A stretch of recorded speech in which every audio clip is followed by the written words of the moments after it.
Bible for all of you who don't know. I don't know which version it is. I don't know who's writing, who decided what to put it in here.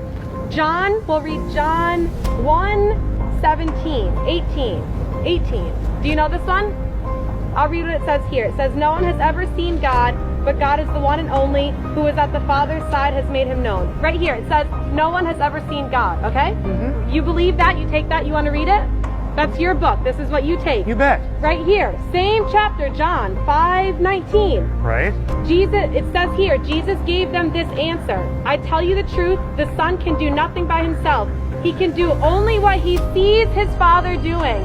No one sees, he only does what he sees. Internal contradiction. So then this book has internal contradictions. Can we agree on that? Although you don't say yes or no answers. What do you say about this internal contradiction? One of the basic principles of interpreting any book is you have to read in context.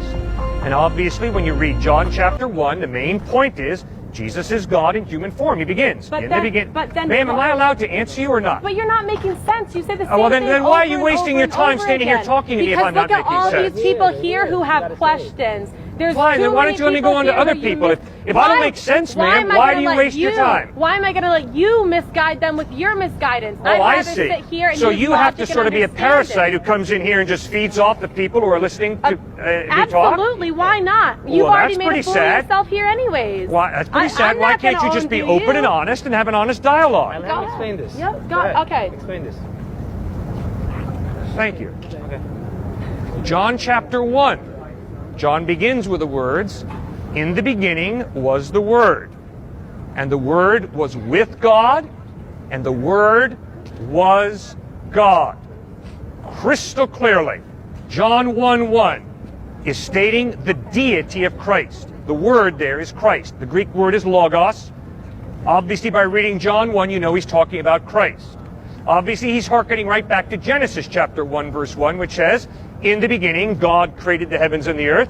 John is taking that and putting it in Greek. John 1:1, in the beginning was the Word, and the Word was with God, and the Word was God. Nobody has seen God. I haven't seen God. You haven't seen God.